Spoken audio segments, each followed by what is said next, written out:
일단 1년 동안 저희들이 풍성한 양식을 공급해 주신 것, 그리고 또 말씀으로 저희들이 풍성케 하신 거에 대해서 참 감사하고요. 모든 것이 다 아버지 은혜입니다. 오늘 또 좀 말씀을 출발해 보겠습니다. 예수님의 제자라 할 수 있는데 도마가 있죠. 도마가 있는데 우리 기독교인들이 도마에 대한 평가가 그렇게 썩 좋지 않죠. 이게 도망갔다 이렇게 돼 있어서 영 좋지 않습니다. 어떻게 보면 믿음이 없는 사람의 대명사처럼 우리에게 좀 알려져 있고요. 그래서 이제 그 도마가 믿음이 없다고 생각한 거잖아요. 그래서 예수님께서 말씀하셨던 대로 예수님의 옆구리에 손가락을 찔러 넣어서 확인을 했다면 창자국 맞은 자리요. 이제 그렇게 됐다라고 이제 이해를 하고 있는 도마입니다. 이제 그러고 나서 예수 믿은 사람으로 이해를 하는 거죠. 그러면 정말로 도마는 예수님의 창자국 났던 자리, 부활 후의 얘기니까 손가락을 이렇게 찔러 봤을까? 우리는 다 이제 찔러 봤다고 보는 거잖아요. 그렇게 또 우리 알고 있고 또 그렇게 배웠으니까. 근데 여러분 성경 한번 읽어보세요. 요한복음 21장에 나와 있는 도마 얘기인데요.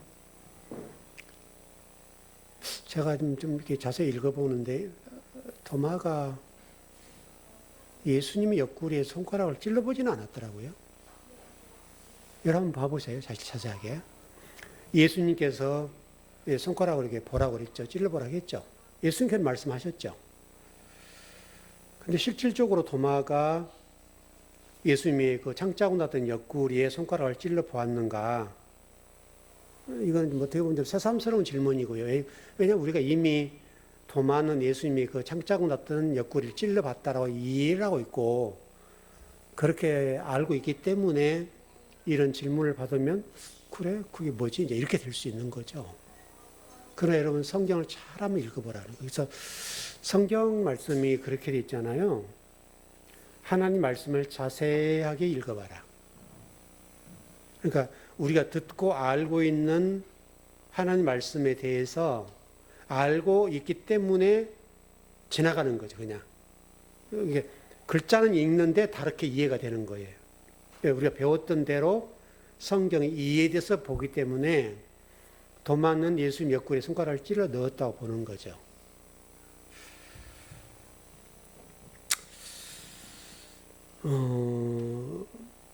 조금 우리가 본문에서 이야기하고 있는 본문과는 다른 해석들이고요. 이해하고 있는 것이 그렇게 되어 있습니다. 어쨌든 우리 성경에는 우리 개정판에도 성경을 보니까 도마가 예수님 옆구리에 손가락을 찔렀다는 말은 없어요. 제가 자세히 읽어보니까.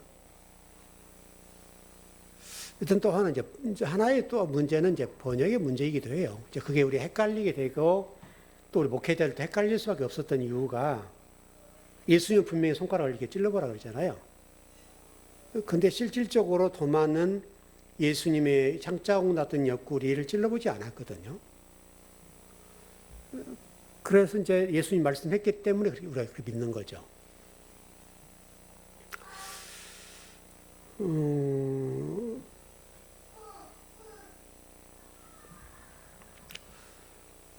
아마도 오늘 제가 이 설교를 준비하면서 이러한 내용과 관련된 성경 이야기들이 참 많겠다. 예. 손가락 찔러봤다 이렇게 보는 것처럼 성경을 읽을 때 그렇게 우리가 이해를 해버리는 본문이 많다는 거죠. 그러니까 원래 성경이 의도했던 것과는 다르게 우리가 성경을 이해하고 알고 깨닫고 있는 거죠.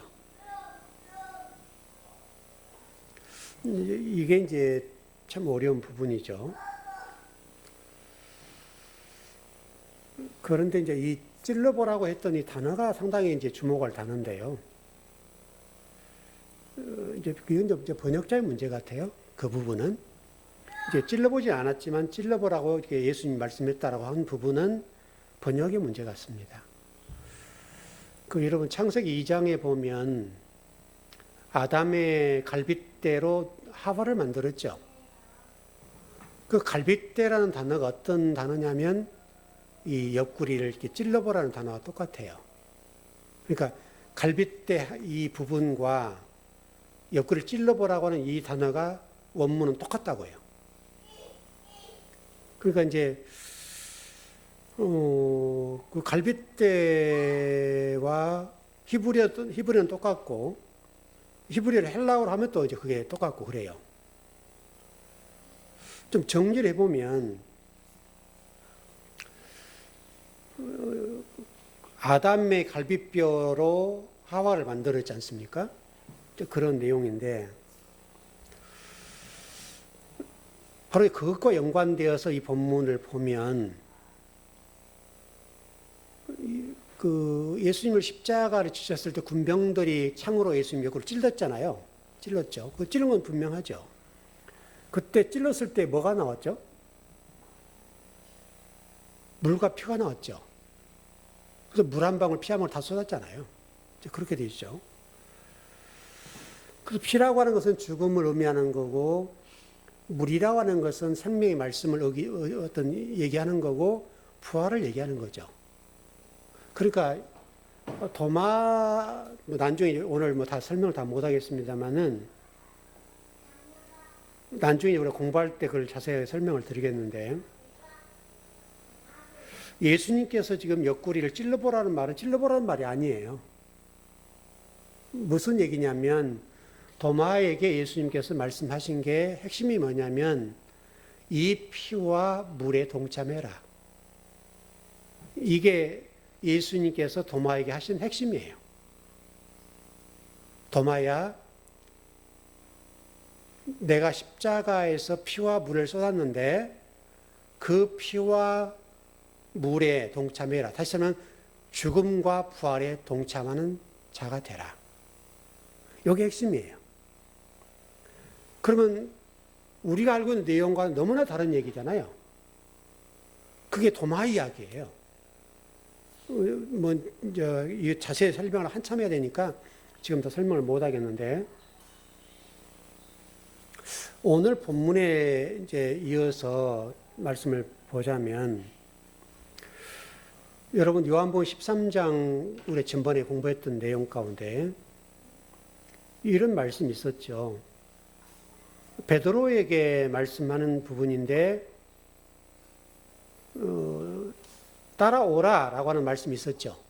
너희 따라와야 되는데 따라오지 못한다. 그런 말씀이 있었고 그러시면서 예수님께 말씀한 게 뭐냐면 내가 거처를 예비하러 간다.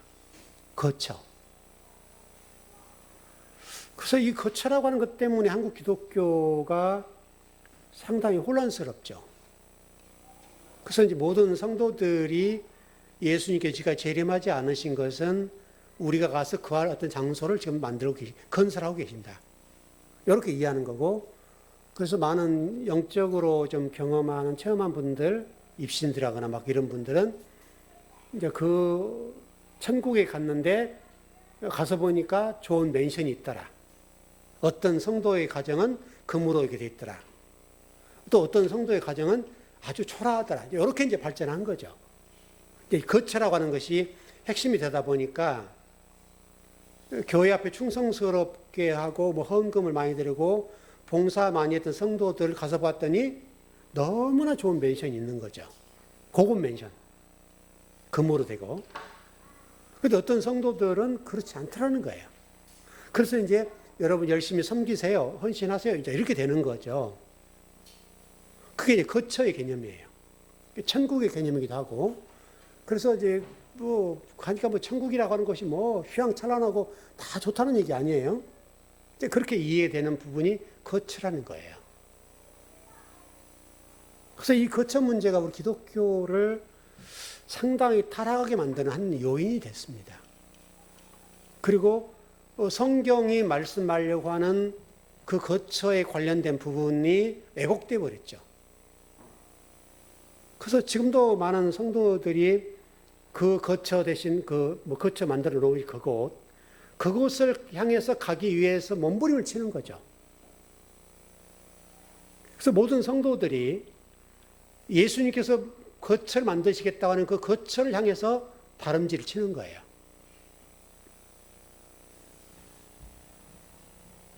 근데 그게 이제 못 가면 큰일 나는 거죠. 그래서 이 성경이 그렇게 이해가 돼버리니까 우리 신앙의 질이 굉장히 떨어지는 거죠. 우리가 거기 동경을 하고 거기를 가기 위해서 몸부림치는 것은 좋을 수 있으나 신앙이 왜곡되고 그 거처를 차지하기 위해서 치열한 헌신이 필요한 거죠. 그러니까 왜곡된 헌신이죠, 여러분. 헌신을 해도 잘해야 되겠는데 왜곡된 헌신. 예를 들면 지금 표현하자면 좀 그렇습니다만은, 그래서 그 비상계엄에 동참했던 사람들을 처단하겠다. 지금 이런 얘기잖아요. 이게 공무원까지 이게 색출하겠다. 이런 얘기가 돼서 많은 이제 공무원들이 그것 때문에 긴장을 하고 그렇게 되는 거. 그러니까 그때 당시에 권력 앞에 우리가 이해를 하자면 권력 앞에 이렇게 해라라고 하는데 못합니다. 이렇게 쉽지 않죠, 여러분. 우리가 그걸 좀 이해했으면 좋겠다. 좀 너무 과하게 좀 가는 부분이 있는데, 물론 이제 군인들이 동원되고 뭐 이게 장성들이 버스를 이렇게 오다가 어떻게 되고 그 사람들이 이번에 진급에 다 누락되고 다 그랬지 않습니까? 옷을 받고 어떤 이제 한 번의 소동은 있는데 너무나 끌지는 말자. 왜냐하면 대통령이란 분이 비상계엄을 선포했으니까 그건 잘못됐지만 따라와라 했을 때 이게 대통령이 못합니다. 이게 얼마나 쉽지 않냐 이거죠. 그분들 따르는 심정이 좋아서만 따르겠는가. 그것도 헤아렸으면 좋겠는데 마치 우리가 성경도 똑같다는 거예요. 하나님 말씀이라는 이 거처라고 하는 것이 우리가 이 땅에서 소름받고 또 많이 가진 사람들에게 눌리고 또 비참하기도 하고 어떤 처절하기도 하고 그 돈의 그 고통 때문에 많이 당해봤단 말이죠. 근데 우리가 이제 한 가지 어떤 희망이 생긴 게 뭐냐면 그곳에 가면 이걸 한 방에 다 정리할 게 있는 거예요. 그래서 너희들 두고 봐라. 이렇게 되는 거예요. 너희들 지옥 가서 뜨거운 불에 있을 때 우리들이 그 고급 맨션에 다 있는 것을 한번 봐라. 이게 이제 우리에게 큰 위안이 되고 굉장히 기대심이 생기는 거죠. 어쨌든 좀 그 문제가 안타깝지만 그렇게 돼 있어요. 안타깝지만 오늘 제가 그 부분을 좀 정리를 해드릴게요. 도대체 이 거처라고 하는 것이 어딘가? 여러분, 근데 여러분 잘 말씀 봐보세요. 하나님께서 말씀한 게 어떤 있는가 하면 그곳에는 많이 거할 곳이 있다라고 그랬잖아요. 근데 또 예수님은 거처를 마련한다고 한다 그랬단 말이에요. 그럼 이 두 말씀이 충돌이 일어나는 거죠. 그럼 이게 도대체 왜 충돌이 일어나냐 이거죠. 하나님은 거처가 많다고 말씀하시고 너희들이 거할 곳이 많다고 그랬잖아요, 여러분. 그런데 예수님은 거처를 마련한다고 하셨기 때문에, 근데 지금까지도 안 오셨으니까 많은 우리 기독교인들이 이해하기를 야, 그 거처가 얼마나 웅장하고 좋기에 지금까지도 안 끝났어. 이렇게 되는 거예요. 그래서 좀 안타깝죠. 하나하나 풀어가 보십시다. 오늘 일단 14장 1절이니까 그 부분을 보지요. 여기 지금 보니까 근심하지 말라라고 됐네요. 이게 지금 그냥 뜬금없이 나온 말씀이 아니죠. 그러니까 좀 뒷부분에서, 앞부분에서 우리가 베드로가 예수님이 십자가를 지고 죽으시겠다고 그러니까 베드로가 하는 얘기가 제가 예수님 따라가겠습니다 하면서 자기 목숨을 내놓겠다 그랬잖아요. 그러니까 예수님께서 말씀한 게 뭐냐면 아니야, 너는 목숨 내놓을 수 없어. 너 닭 울기 전에 나를 3번 부인할 거야. 그렇게 말씀했다고. 그러니까 베드로 입장이나 주변에 있는 사람들 입장에 동요가 일어난 거예요. 마음의 동요. 여러분 그걸 생각하시고 이 본문을 보셔야 돼요. 그리고 예수님께서 너 나 세 번 부인해. 예수님 따라간다고 그러는데 베드로가 얘기하는 것처럼 따라간다고 말씀하는 그 베드로를 향해서 너 다 울기 전에 나를 세 번 부인한다. 그러니까 베드로 입장에서도 이 동요가 일어난 거예요.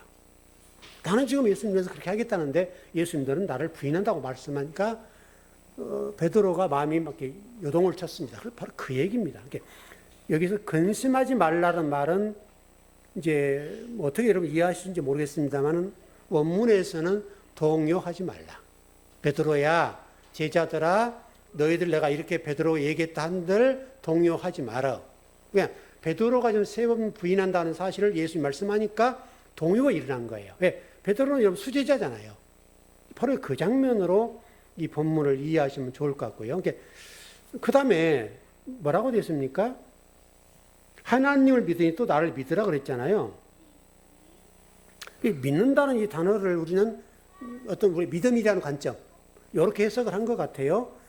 하나님을 믿으니 나를 믿으라고 됐기 때문에 팩트적으로 보면 믿는다라고 하는 것이 강한 것 같아요.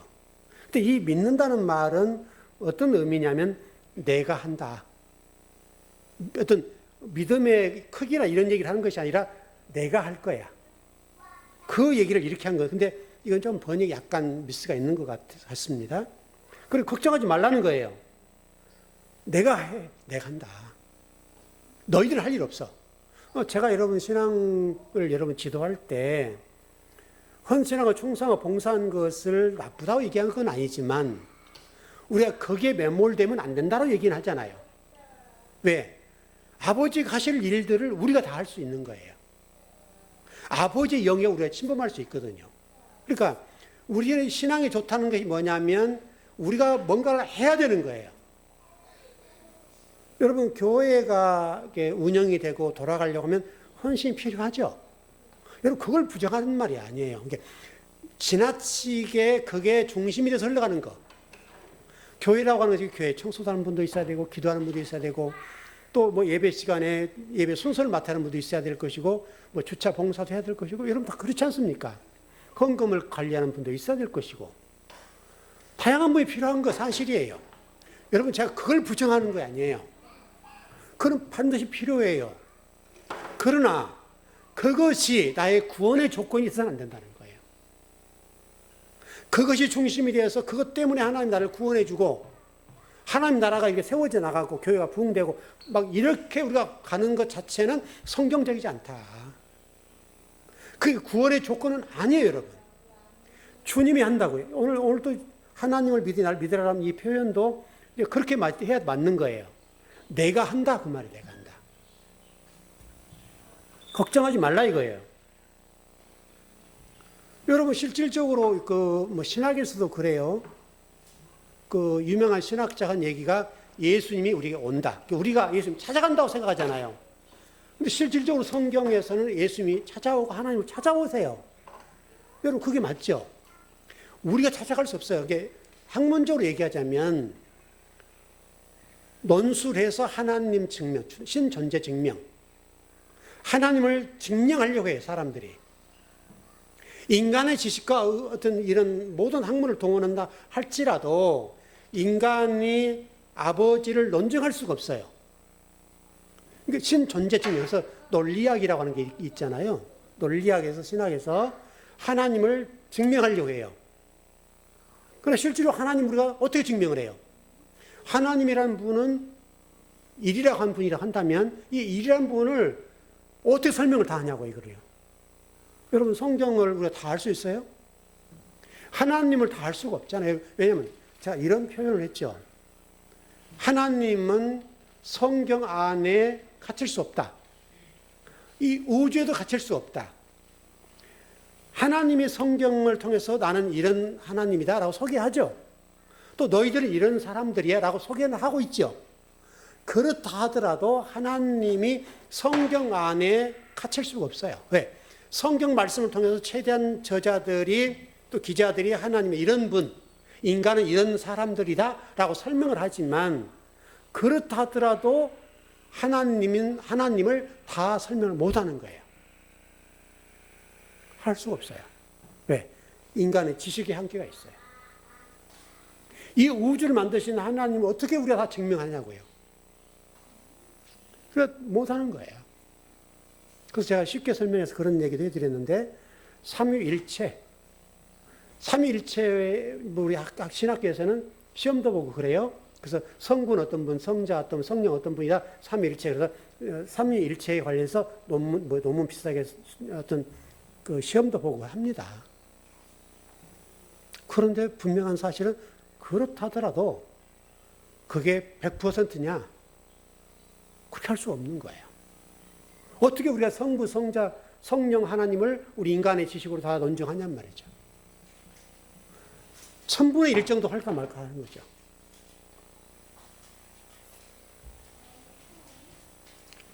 여러분, 베드로가 예수님을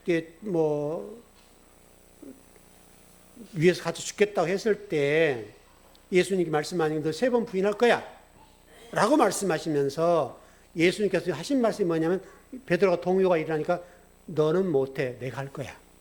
그렇게 예수님이 찾아오시고 하신 것처럼 내가 하겠다, 이거 내가 하겠다. 너는 가만히 있어. 2절 한번 봐보시죠. 이제 2절이 지금 우리가 공부하려고 핵심인데 좀 잘 봐보세요. 네, 시작. 내 아버지 집에 거할 곳이 많도다. 그렇지 않으면 너에게 일렀으리라. 내가 너희를 위하여 거처를 예비하러 가노니. 아버지의 집은 거할 곳이 많대요. 그런데 예수님께서 뭐라고 말해? 뒤에는 내가 너희를 위하여 거처를 예비하러 간다. 거처는 준비됐다고 많다고 그러는데 준비를 한다는 거예요. 이중적인 거죠. 충돌이 일어나죠. 도대체 이 말씀이 뭘까? 아버지 집에 거할 곳이 많다고 하는데 예비하러 간다. 핵심은 거처잖아요. 그래서 오늘 여러분들이 놓치서는 안 될 게 이 거처가 어딘가. 저 위에 보이지 않는 어떤 곳. 천국도 다 그렇게 이해하는 거고. 그래서 이제 이 개념으로 천국이 전부 다 저 어디 어느 공간. 이렇게 이해하는 거예요. 근데 이런 질문들은 안 한 것 같아요. 예수님께서 그 말씀하실 때 내가 곧 온다 그랬잖아요. 곧. 그러면 또 이제 얘기하죠. 하루가 천년이고 천년이 하루 같다. 이렇게 이제 딱 엮어서 얘기하는데. 예수님 2000년이 지금 지났잖아요. 2000년이 25년이죠. 2000년이 지났는데 지금도 안 오세요. 근데 여러분, 분명한 사실은 앞으로도 이런 개념으로 안 오세요. 영원히 가도. 여러분, 예수님 어디 계세요? 그러면 예수님이 지금 이 땅에 안 계셔야 된다는 개념이잖아요. 그렇지 않아요? 안 오셨으니까. 이게 참 그렇죠. 3절 한번 봐봐요. 여기도 그렇게 되어 있습니다. 예, 시작. 가서 너희를 위하여 거처를 예비하면 내가 다시 와서 너희를 내게로 영접하여 나 있는 곳에 너희도 있게 하리라.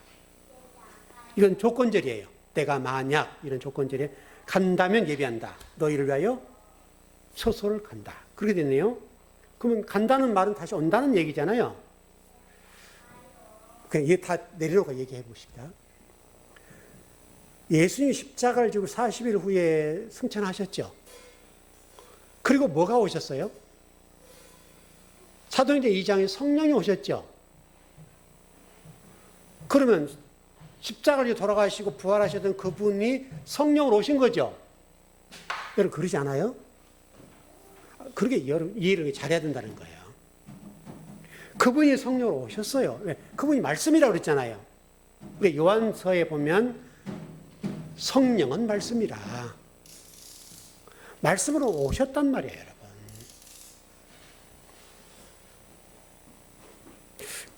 여기 지금 영접한다는 단어가 파라남바노라는 단어네요. 파라남바노라는 단어인데 취하다는 뜻이에요. 취하다.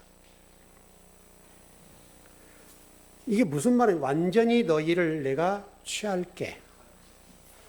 내가 와서 너희를 완전히 취할 거야.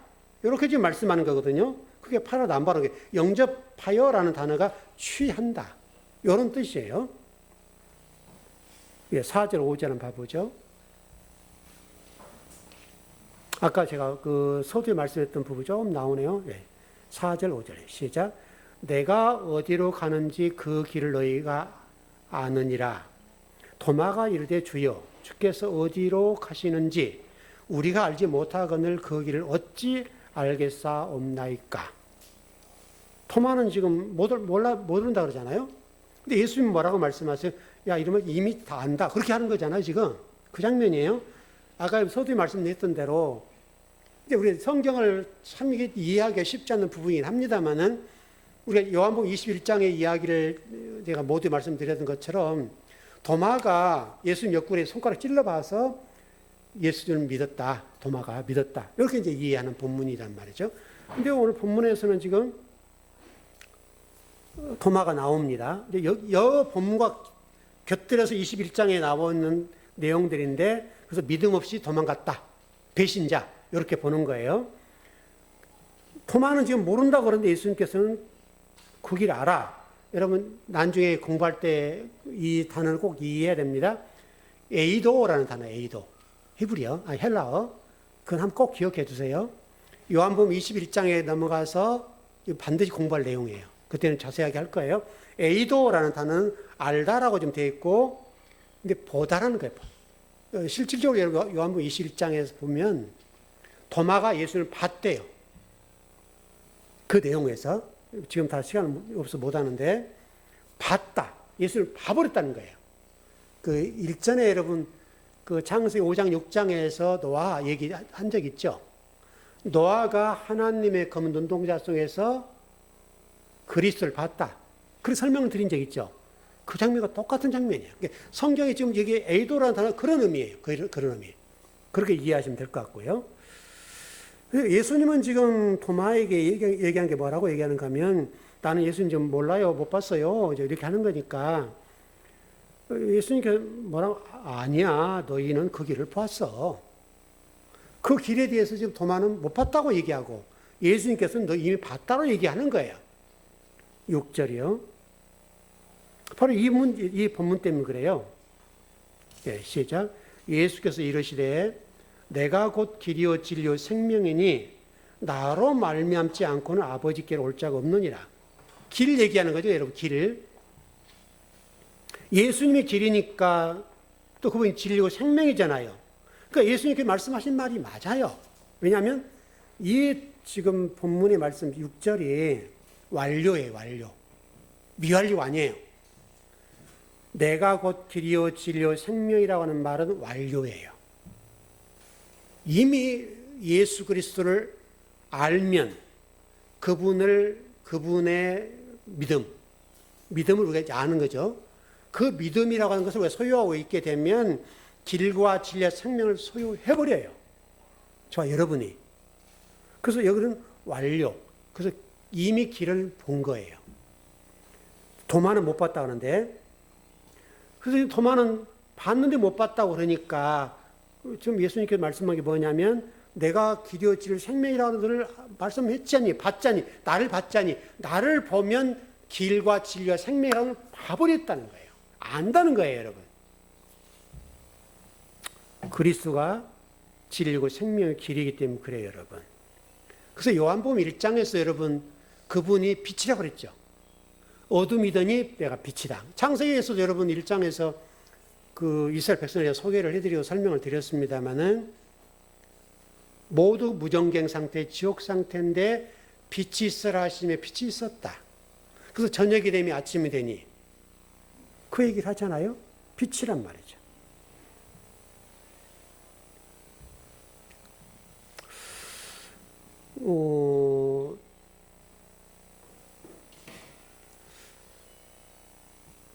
아까도 말씀드렸습니다마는 내 아버지 집에 거할 곳이 많다고 얘기하는데 그것을 예비하러 간다는 이 부분을 이런 잘 정리했으면 좋겠고, 제가 지난 금요일 좀 말씀드렸죠.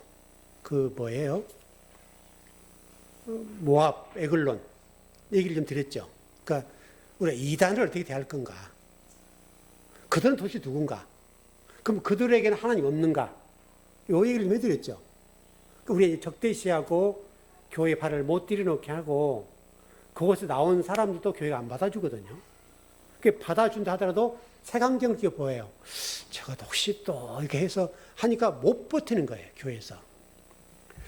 이제 그런 부분들을 우리 깨야 될 부분들인데, 모압과 암몬과 그 모든 이스라엘 백성들을 18년 동안 지배했던 이 일이 먼 나라 이웃 나라 사람들이 한 게 아니라 모압과 암몬은 노세의 후손이고 또 그 뭐에 뒤에 나왔던 그 여러분 그 사사기 3장에 보면 12장 3장 12절 이하에 보면 거기도 보면 에서의 후손이 나오죠.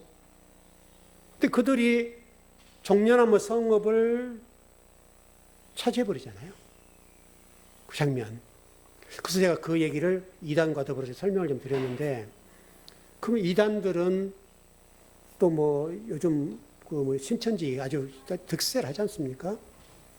그 사람들은 어떤 사람들인가? 하나님은 그들과 전혀 무관한가? 근데 저는 그렇게 보지 않고 모압왕 에글론을 통해서 말씀하신 것처럼 하나님은 우리 정통 기독교, 기성교회를 회복하고 깨우기 위해서 그들의 편에 서서 그들을 강성케 하고 부흥케 하고 어마어마한 성도수가 모여있잖아요, 지금요. 여러분, 지금 굉장합니다. 모압왕 에글론에게, 암몬에게 하나님이 막 강성케 했다. 강성했다는 표현을 제가 그렇게 설명해요. 붙잡았다. 그들을 붙잡고 계시는 거예요, 하나님이. 그러니까, 하나님 우리 기독교를 깨우기, 우리 정통교회를 깨우기 위해서 그들을 붙잡고 계시는 거예요. 그리고 우리 얘기해요. 이놈들아. 이렇게 하는 거예요. 너희들 사사기 2장, 3장 안 읽어봤니? 그 읽어보고 답을 찾아. 왜? 우리 교회로 하여금 말씀을 돌아오라고 말씀한단 말이에요. 진리로 돌아오라 말씀하는데 우리는 그들은 지옥 백성. 이렇게만 보는 거예요. 하나님이 그들 속에서 일하신다를 못 봐요. 똑같아요. 지금 이 거체라고 하는 부분도 똑같아요, 여러분.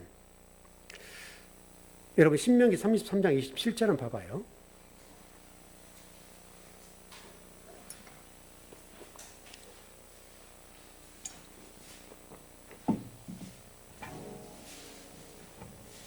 신명기 33장 27절. 이제 서서히 정리를 해보십시다.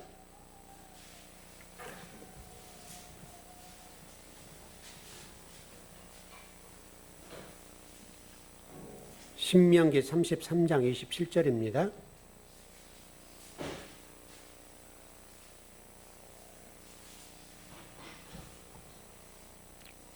예, 잘 보세요, 천천히. 예, 시작. 영원하신 하나님이 내 처소가 되시니 그의 영원하신 팔이 내 아래에 있도다. 그가 내 앞에서 대적을 쫓으시며 멸하라 하시도다. 처소가 어디예요?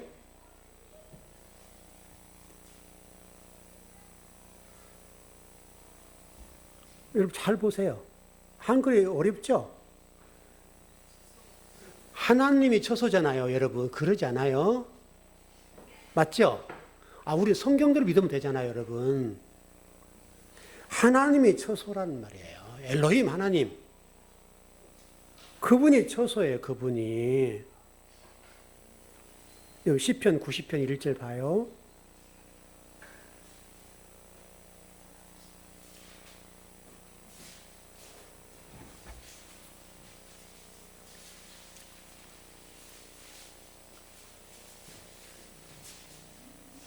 시편 90편 1절. 네, 시작. 주여, 주는 대대에 우리의 거처가 되셨나이다. 하나님이 처소다 이 말이죠. 하나님 우리의 거처예요. 여러분 요한복음 14장에 보면 뭐라고 되어 있어요? 아버지가 우리 안에, 우리가 아버지 안에. 제가 오늘 결론을 다 얘기하는 거예요. 뒷부분에 또 더 설명이 되겠습니다만, 여러분 91편 9절, 시편이요. 네, 시작. 내가 말하기라 여호와는 나의 피난처시라 하고 지존자를 너의 거처로 삼았으므로 명확하죠? 거처를 예배한다는 말씀을 이해를 잘해야 된다고요, 여러분. 거처가 여러분 멀리 어떤 곳에 있는 것이 아니라 하나님이 거처예요, 하나님이.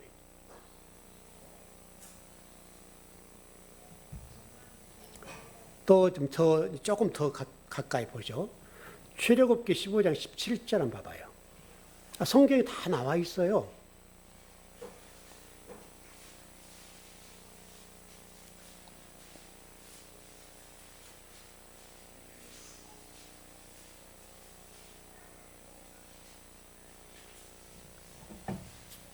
출애굽기 15장 17절.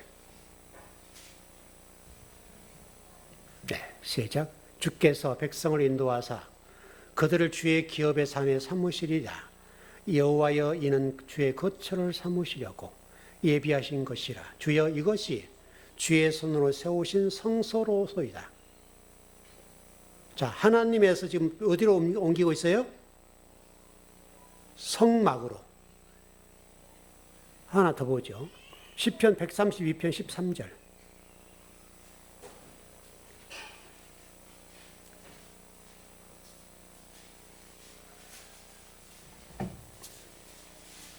더 좀 명확한 말씀이 있네요.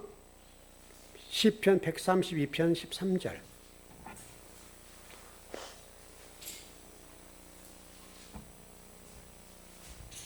예, 시작. 여호와께서 시온을 택하시고 자기의 거처를 삼고자 하여 이루시기를. 자, 이제 하나님이 거처이셨습니다. 근데 그 거처가 어디로 움직여요? 시온, 성전, 성막, 성전으로 움직인다. 그래서 여러분, 하나님이 성전에 계신다고 그랬죠. 성막에 계신다고 그랬죠. 그렇게 보는 거예요. 자, 레위기 26장 11절, 12절입니다. 서서히 지금 이렇게 좁혀갑니다.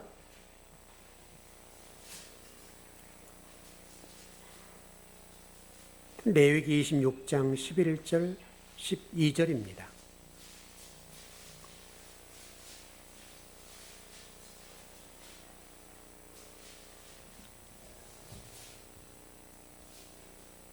네, 시작. 내가 내 성막을 너희 중에 세우리니 내 마음이 너희를 싫어하지 아니할 것이며 나는 너희 중에 행하여 너희의 하나님이 되고 너희는 내 백성이 될 것이니라. 하나님이 성막을 세우셨는데 그 성막, 성전, 성막이 뭐냐면 하나님의 처소다. 맞죠? 성막은 하나님의 모형이죠. 우리 요한계시록 21장 9절 한번 봐봐요.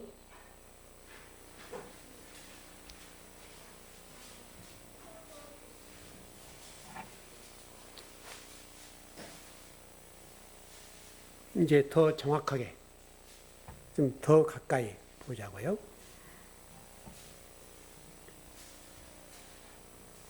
요한계시록 21장 9절. 자, 하나님에게서 성전으로 옮겼습니다. 그 다음에요. 네, 시작. 7 대접을 가지고 마지막 7 재앙을 담은 7 천사 중 하나가 나와서 내게 말하 이리 오라. 내가 신부 곧 어린 양의 아내를 내게 보이리라 하고. 자, 신부가 누구의 어린 양 아내죠? 어린 양 아내입니다. 교회죠. 성도들입니다. 자, 21장 10절, 12절. 예, 시작. 성령으로 나를 데리고 크고 높은 산으로 올라가 하나님께로부터 하늘에서 내려오는 거룩한 성 예루살렘을 보이니 하나님의 영광에서 그 성의 빛이 지극히 귀한 보석 같고 벽옥과 수정같이 막달아 크고 높은 성곽이 있고 12문이 있는데 문에 12 천사가 있고 그 문들 위에 이름을 썼으니 이스라엘 자손 12지파의 이름들이라. 자, 요한계시록의 어린 양의 아내로 거룩한 성 예루살렘 묘사하는 건데 그 예루살렘 성전이 누구냐 이거죠. 자, 요한복음 2장으로 한번 가봐요.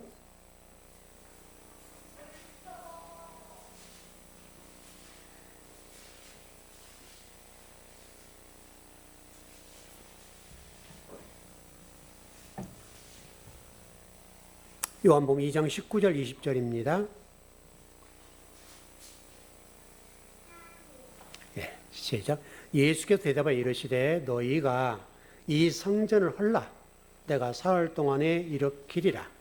유대인들이 이르되 이 성전은 46년 동안에 지었거늘 내가 3일 동안에 일으키겠느냐 하더라. 그러나 예수는 성전된 자기 육체를 가리켜 말씀하신 것이라. 자, 하나님에서 성전으로 왔습니다. 이제 성전에서 어디로 갔습니까? 예수 그리스도. 이게 거처예요, 거처. 예수 그리스도 자신이 거처예요, 여러분. 하나님이 딴 곳에 계신 게 아니라는 거예요, 여러분. 자, 그 다음에요. 우리 고린도전서 3장 16절. 이제 결론을 정리해야 되니까.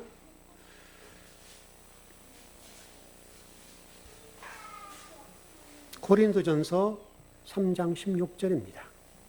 그럼 지금 현재 하나님 어디 계시는가?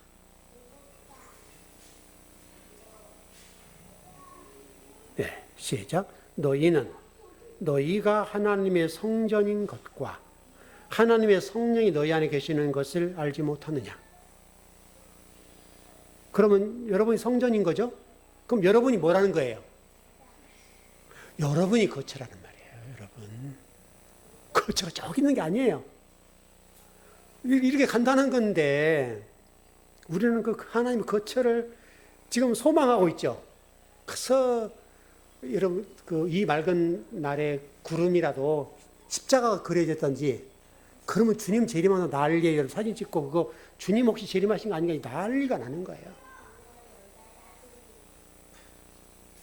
여러분 우리가 세상에 살면서 억울한 일도 있고 또 잘 사는 사람들에 비해서 좀 속상한 일도 있고 좀 눌리는 것도 있고 그래서 우리가 천국에 가서 한번 보자 이렇게 지금 하는 그런 마음도 있는데 근데 하나님은 우리에게 뭐라고 말씀하시냐면 네가 거쳐야 내가 거기에 있어.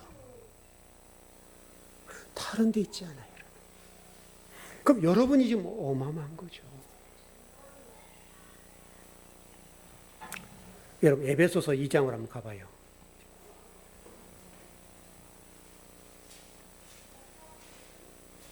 성경 두 구절만 찾아보고 끝내자고요.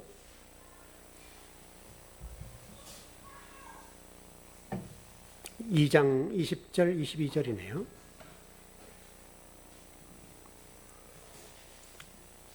예수님이 거처를 예비한다 간다는 말씀이 뭔지 이제 그 정리를 해보는 겁니다. 거처를 준비한다 그렇게 말씀하셨죠. 예배하러 간다. 그게 무슨 의미냐? 그걸 에베소서 2장에서 설명합니다. 예, 시작. 너희는 사도들과 선지자들의 터 위에 세우심을 입은 자라. 그리스도 예수께서 친히 모퉁이 돌이 되셨느니라. 그의 안에 건물마다 서로 연결하여 주 안에서 성전이 되어가고 너희도 성령 안에서 하나님이 거하실 처소가 되기 위하여 그리스도 예수 안에서 함께 지어져 가느니라. 예수님이 가서 거처를 이게 짓고 계신 것이 아니라 하나님께서 여러분들을 진리의 말씀으로 여러분들을 지어간다 그 말을 이렇게 하는 거예요.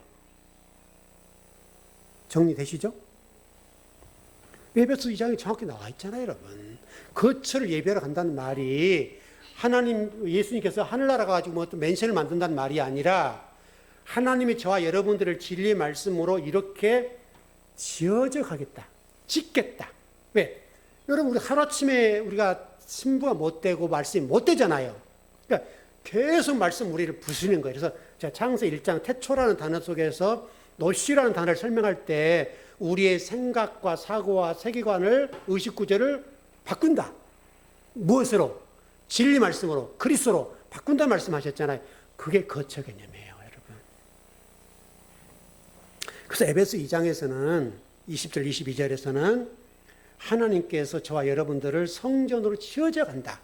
지어져 가는데 여러분 건물을 지으면 하루아침에 안 되잖아요. 그렇게 한 것처럼 말씀으로 계속 꾸준히 먹이고 또 먹이고 또 넘어지고 또 세워졌다 계속 하는 과정 속에 우리가 하나님 그리스도 예수 안에서 함께 지어져 가는 거예요. 그걸 거처라고 하는 거예요. 거처. 여러분, 하루아침에 여러분들이 안 되잖아요. 여러분, 베드로전서 2장 5절 한번 봐봐요. 베드로전서 2장 5절. 이것도 똑같아요, 여러분. 이것도 똑같아요.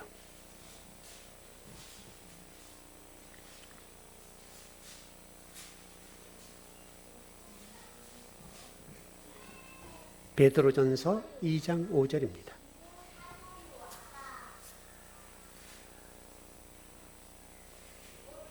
네, 시작.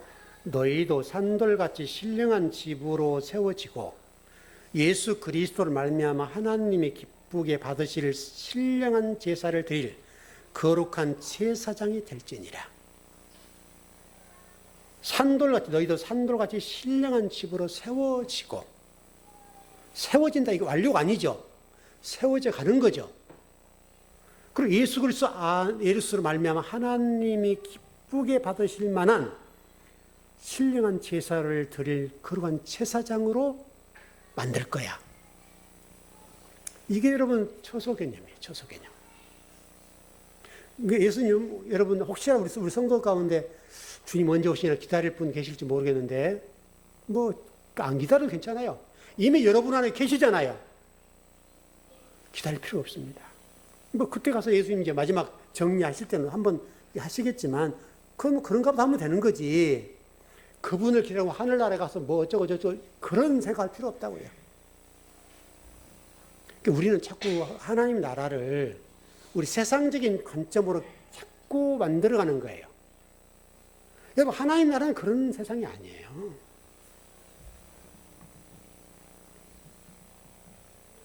오늘 우리 지금 추수감사절을 맞이해서 여러분들이 그 하나의 짐을 들었으면 좋겠다. 내 처소, 내 거처, 내가 죽게 돼서 하늘나라 가게 되면 어디 갈까? 하늘 나를 받아줄까, 못 받아줄까? 걱정하지 마시라고요. 이곳이 제가 천국이라고 그랬죠, 여러분. 천국. 하나님 말씀이, 하나님 다스림 있는 그곳이 천국이죠. 그러니까 하나님이 다스리는 그곳이 천국이라니까요, 여러분. 말씀을 다스리는 곳. 여기다 저기다 그거 하지 말라고 그랬잖아요. 근데 우리는 성경을 이렇게 좀 잘 안 믿는 것 같아요. 우리 성도들은 다르겠습니다만은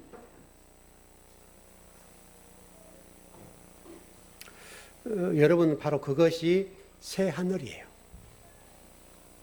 여러분 안에 진리가 거하시고 그리스도가 거하시고 하나님이 거하시잖아요. 그게 거처고 그게 새 하늘. 이해가 안 되죠, 이게. 새 하늘이라고 하는데 내 속은 시커먼 데 이렇게 되는 거잖아요. 지어져 간다니까요, 여러분. 지어져 가는 거예요. 하루아침에 완성이 안 돼요. 그래서 그 창세기에서는 그것을 하늘, 뭐죠? 그 하늘들, 이렇게 설명하는 거고, 주기도문에도 하늘에 계신 우리 아버지. 근데 실질적으로 하늘들에 계신 우리 아버지거든요. 그것도 복수예요. 그래 맞겠죠. 복수예요. 여러분도 하늘이고 저도 하늘이고 이렇게 되어 가는 겁니다. 한 번 더 정리를 하겠습니다만은 어떻든 우리가 성경을 보실 때 그것만 좀 주의하자고요. 성경을 보실 때 저도 예전에는 막 속도감 있게 막 읽고 막 다독이 중심이었잖아요. 그때 다독. 그래서 어느 목사님은 100독했대, 뭐 200독했대, 그게 자랑했잖아요. 그 한때는. 근데 그것이 이제 도움은 되긴 되는데 중요한 것은 정독. 생각하면서 우리가 알고 있는 것이 정확히 맞는가? 정독해서 한 구절이라도 이렇게 읽고 나가는. 그러면 아무래도 우리가 보지 못했던 게 보이죠. 그러면 그 속에서 어마어마한 은혜가 있고 은혜가 복이 있죠. 하나님 말씀은 그래서 탐구하라고 합니다. 탐구해라. 그리고 자세하게 읽어라. 자세하게. 너무나 수박 겉핥기식으로 성경을 보면 절대 깊이로 못 들어가요. 그래서 오늘 우리가 좀 정리해드린 이 거체 문제 하나만 오늘 이 시간에 그 하나만 정리를 딱 하신다면 그것도 또 오랜 신앙생활에 유익이 있지 않겠는가. 여러분 막 천국 소망을 막 기다리지 마세요. 여러분이 천국이고 여러분이 거처입니다. 여러분 그래야 맞지 않겠어요? 그런 복을 통해서 뭐죠? 하나님의 풍성함과 은혜가 여러분을 좀 지배했으면 좋겠어요. 그 복이 넘치길 바랍니다. 기도하겠습니다.